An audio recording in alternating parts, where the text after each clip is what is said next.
What's up, dude? How's it going? Thanks for Good, doing it. man. What's that? I just said thanks for doing it. Oh, yeah, for sure. So, what's your situation? I saw you play golf and got some other stuff going on, or what's kind of your deal? Yeah, so I'll have questions about my foot, Okay. golf, and then just like I'm trying to do something similar for golf at least. Like I'm a golf instructor. Like as far as like what you've learned through you've posted like 1,000 times and stuff and just stuff you've learned, but if we get Yeah. to that. Okay. Yeah. So what's the first thing that you want to So dive into? I printed out a foot. This is where this part Nice right foot. here. Yeah. This is my left foot. Okay. So it's weird. So like right where this line is, it literally feels like I've been cut, but like you can't see anything, and it flares up in different situations. So like if I did like a quad extension sitting down, it would Sure. like ignite, like where I could barely even do it. But if I went legs straight, flexed my quads, and like tried to touch my toes, I don't feel it at all. So originally I was just guessing maybe like my calves and my hamstring were tight, and then hmm but I'm just so lost. So you said it feels like you got cut. So like, what does that mean? Like, it feels like there's a paper cut there. Is that what you mean? It literally feels Yeah, like it there's feels a like if I push it hard, it would like tear. okay. If you push it hard, if you put physical pressure on it, or if you like push it hard in terms like when you're doing the leg extension move. Yeah, second. When Yeah, the not second one? like I can stand on it. It doesn't bother me at all. It's just and it's weird. So it's super cold here, and when it Yeah. gets cold, I feel it too. Okay. I mean, that could be something like nerve related because it doesn't sound like it's necessarily like pain. It's not like soreness. It's just, it feels like an actual paper cut type thing. I mean, it's pretty painful when it actually like lights up. It's not. Right. But it's not like what I'm trying to get at is like, if you tear a muscle or if you get a strain of a muscle, like that is one type of pain. It doesn't sound like it's that type of pain. It sounds a little bit more like, right, like the cut nervy type pain. Okay. Is it like if you're just sitting here like you extend your knee straight and then you pull your toes towards you, that's kind of the position where you get that? Yeah. Yeah. Okay. Um I don't know, man, that's a weird one. When was there anything that happened that caused it to like first start, or what was the No, it's super weird. I've never had anything feel like this before. so when was the first time that you noticed it? Like 2 days ago, I was just Oh, like, it's super recent.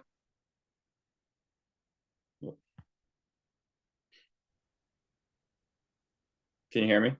yeah, you just cut out there for a second. Like I've rolled it. Like I have a lacrosse ball that I roll my feet out with. I've done like the move my feet a bunch, like Mhm. without anything like flex them and stuff. I don't know. I just thought I'd run it by you. It's super weird. I've never felt anything. Yeah, I mean, if it's 2 days ago, it might be like a transient thing where it passes within a couple of days. If it doesn't, what I would say with something like that is it could be. I talked about this a little bit on my Instagram the other day, but it doesn't sound like it's necessarily like tissue. It might just be. Does it get numb? No. Oh, okay. Well, never Like mind. So, like all the time or what do you no, it's just like it's either I don't even notice it or it's like boom, like it's stop. yeah. Okay. What I'd probably say then is like if you get into that, let's say you get into the quad extension position where you're pulling your toes towards you and you feel it there.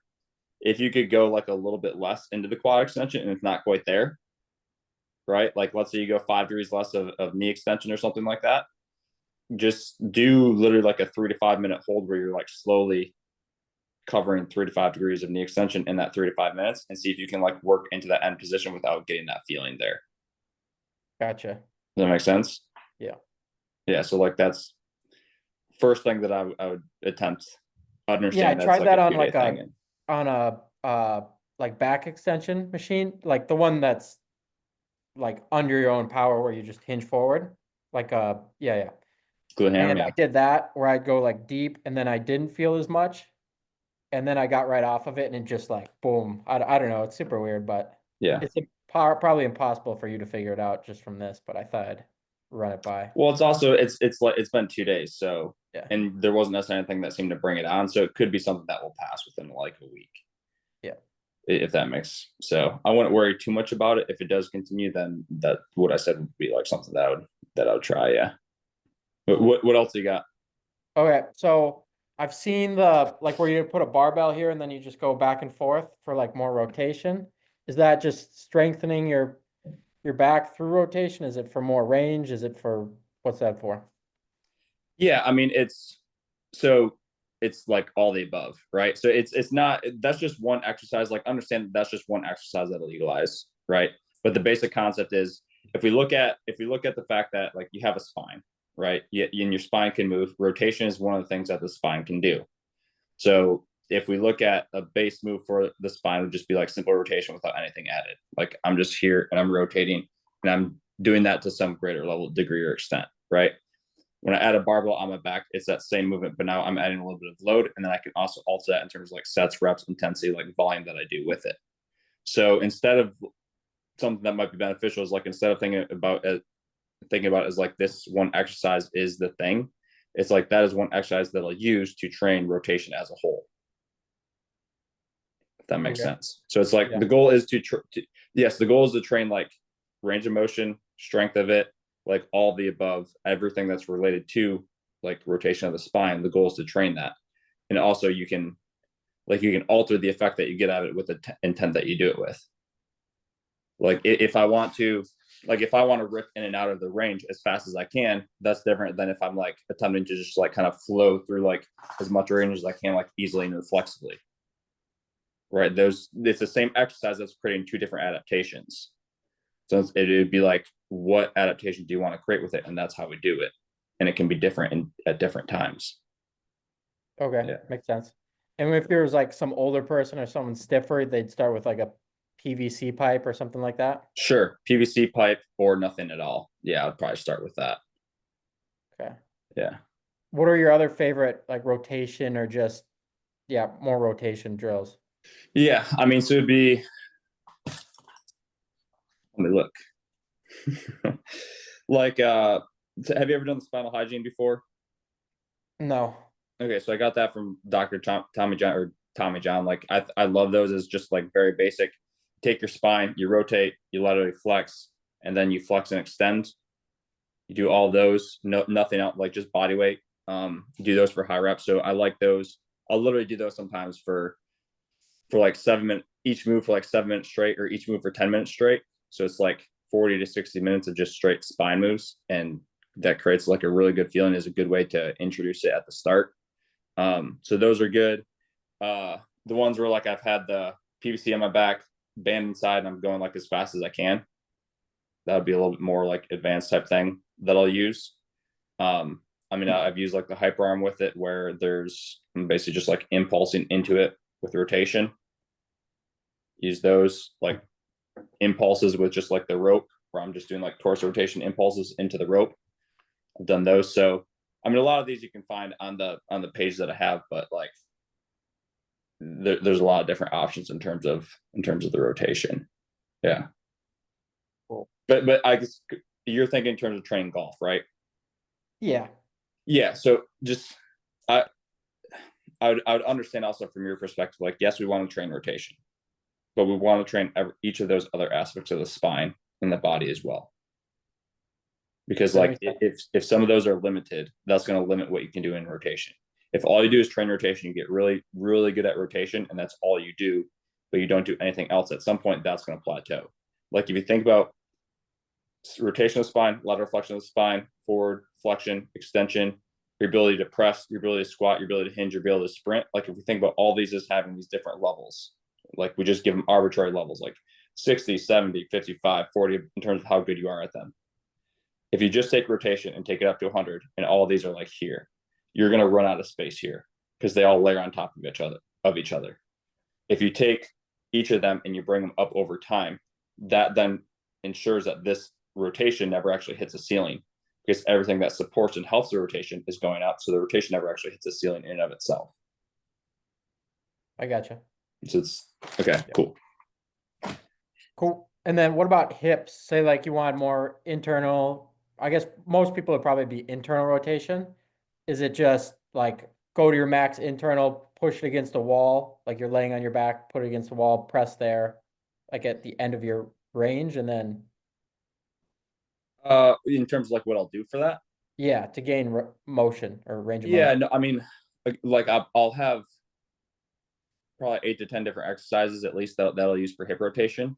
So let's take one for example. We could do overcoming ISO into a rope, like your example. Like let's say that this is my hip, I'm internally rotating. I have a rope here. I'm doing overcoming ISO into that, right? The thing for me when I'm communicating with someone about doing an exercise or improving something like that would be if you've been doing hip internal rotation exercises and it's not improving your hip internal rotation, then we need to change how you're doing the hip internal rotation exercise. Does that make sense? Explain that part. So like let's say this is my hip. I have muscle one, I have muscle two, and I don't know, this is muscle three. I'm used to only using muscle one to pull myself into hip internal rotation, so it's limited. So it'll literally be like with the person that's doing the internal rotations, like figure out like feel a different way to pull into the rotation to like use this muscle. Okay. So because I think what can happen is like if you're just throwing a bunch of internal rotation exercises at somebody and they're not actually like making any progress, we forget that it's like the person actually has to do the exercise differently for the exercise to be different for them. Okay. If that makes so it's does that make sense or no? Yeah, I gotcha. Okay. Yeah, yeah. There's like different ways. Yeah, it's not going to just be the one way to because they might not be using the other muscles or they might not feel how to like pull themselves into there. Yeah, like if a person is stuck, we have to figure out like it might if we just give them another hip internal rotation exercise, they're probably going to do the exact same range in the exact same way. It's just a different exercise. So one of the things that I like practically one of the things that I like is if we were to do that overcoming ISO for let's say 90 seconds or 180 seconds straight, they're going to like that exercise in and of itself like necessitates that they figure out different ways to pull into range. Right. So that would be a way to be like that would be a way to practically help them figure out how to use different musculature to pull in the range. Would be like 3 minutes fatigue through every different way that you could pull into hip internal rotation, and then they'll feel it, and then they'll be able to figure that out.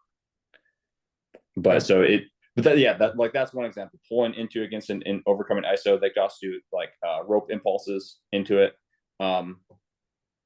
We do like there's I mean, if I just throw out random names, like it's not gonna make any sense to you because they're my names for the exercises. But it could be like they're in a sideline plank, their knee is bent, and then the internal rotation, they internally rotate as they do that. That makes sense. Yeah, that It could makes just sense. be like they're seated on a thing and they're just flipping their hip in internal external rotation. So there's a lot of different ways that I'll use the things that I'll use to attack that. But it's like helping to communicate to the person that we actually want you to like figure out what your end range is and get there every time. So giving them the ability to kind of like for freedom to explore in that. Yeah. So when you do that, so let's say the seated one where they just swing their leg Mhm. back and forth, and you do that for what you do that sometimes what over a couple hundred times? Yeah, like that'll be sometimes yes, sometimes so sometimes it's like 2 sets of 25, sometimes it's like 2 sets of 50, sometimes it might be, accumulate 300 reps. Um yeah, so sometimes I will do that, yes. Like but there's a variety of ways that will do that. What I would say is like because I want to give you something practical is like if it's the first time someone's doing it, probably like 2 sets of 25. Next time, maybe like 2 sets of 50. Let's say they've done it 3 or 4 times, then it'd be like, okay, now we're gonna do 3 sets of 100. And it depends on how trained they are too, like what level of athlete or client they are. So that definitely plays into it. But yeah, like I'll have a progression that I take them through. And then why do they get stiffer? So like I was a goalie in hockey. I don't know if you know what the butterfly looks like, where they go on Yes. their knees. That's internal, I guess. And even like 2 years later, my hips were way tighter. And Or wait, butterfly in terms of like a hockey pose. yeah, I don't know if you know hockey, but Is it where they like you flick your legs into block? yeah, Okay, yep, I got you. that's like internal. But I would do that hundreds of times a week, and then even 2 years later, I couldn't hit the same like range. I mean, I could go down, but the like my feet weren't as wide. Hmm. Why is that? Is it just the muscles aren't used as much? They're not. Did you stop training Yeah. in the same way? Yeah.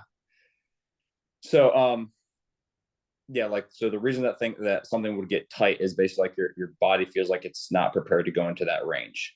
So like let's say it's specifically internal rotation. It probably helps like so the basic reason that tightness is created is like if we have your hip has all these different sensors in it that's taking in information. It's sending the information up to your brain responding to it. That response can be tightness, that response can be pain, that response can be no feeling, that response can be anything, right? But like that is what determines that there's tightness there. If we put your hip in a position where it doesn't have the reason to send up information that says it's not ready, the tightness won't show up.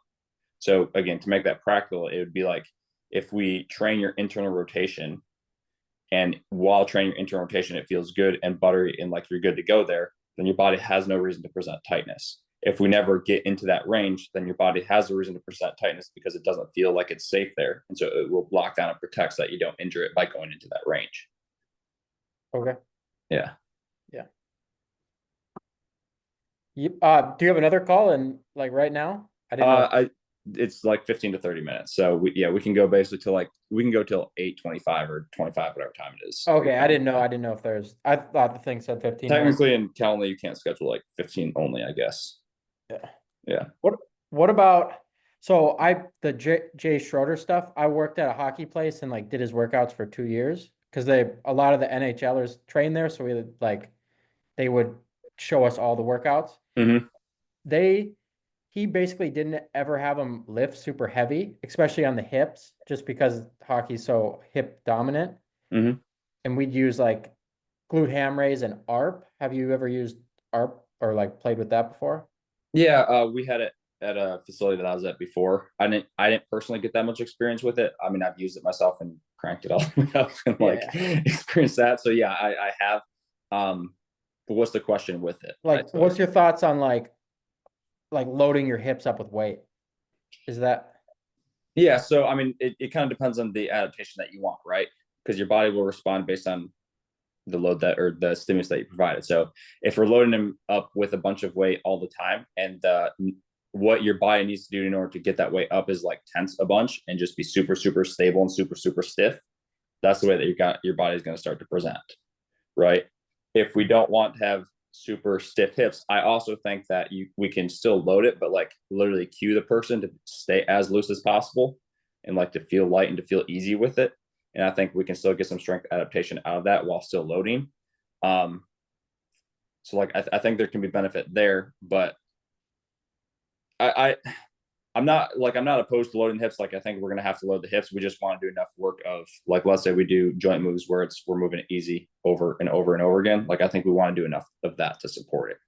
Because to me, if we don't ever do any strength work for it, then like it doesn't have the same pop behind it. Versus if we do the strength work and we also combine it with doing enough of the kind of like looser work where we make sure we maintain range, then we can have both of those together. so? Is the range more when you're doing like a bunch of reps of whatever without? Yeah, sure. That and then also the specific cueing of literally like do these as loose as possible. Or like we want to do them and get no feedback or no tension from your hip or from your tissues. So but yeah, it'd be like a three-way hip move for a set of 100 or stuff like that. Yeah. Yeah. And then what about like plyometric jumping? Like, what's your favorite? Like, are you going like depth jump? Are you just gonna like go split squat where you jump and land back in that position? What are you just for like general like even vertical gain? Yeah, I mean, I'll use all of them. So like I'll use squat line depth drops, landing in the top as well as landing in the bottom for those. I'll use like unilateral squat line depth drops, just landing on one leg. It's pretty hard to land deep in those. It just turns into like I don't know, like don't break my ankle on Yeah. those. So I'll pretty much just land wherever feels good for those. And then I'll also use like lunge land depth drops. So I'll use all of them. I don't necessarily think anyone's better than the other. I like to cycle through them. And what Yeah. about, so people say you almost want like stiff ankles. So like, let's say you're doing like, just I guess anything in jumping, they say you want like maybe like stiffer ankles so that you can push off there, but like how do you balance that with like having more flexibility, like having your knee able to go past your toe, if that makes sense? Yeah. I mean, I don't necessarily think about balancing it. I think about like I want to have all the range that I can at my ankle, right? So I want to be able to like get that full range. Then I also want to be able to create stiffness when I want. So like just because the knee can go over the toe or the ankle does have that range doesn't mean that we have to get into that range when we're doing a sprint or a jump because we're stable enough to not go into that range, right? Yeah. So it's like it's training all of those qualities to be able to support each other, kind of like we talked about earlier. Where it's I'm not going to not go into full ankle dorsiflexion because I'm afraid that I'll lose my stiffness. I want that because that's good for the joint, but then I also want to be stable enough to resist that when I need to. Okay. Yeah. So just know what you want before. I mean, with all of this, it's just figure out what you want, and then, like, if you want. Yeah. Well, and it's like it's train all of it to some degree because if it's like train all of it allows things to continue to progress. If we only do like one thing, eventually you run out of room for that. If you're like the ankle can only go to this range and I only want it for stiffness, like eventually we run out of kind of progress that we can make there. Or if we only do depth drops, eventually it's like, I don't know, you're at a 7 foot depth drop, you can go to 7.3. Like, okay, what's that going to do? But if it's combined with like you squat, you sprint, you jump, you press, you get through range, if it's combined with all that, that brings in more factors.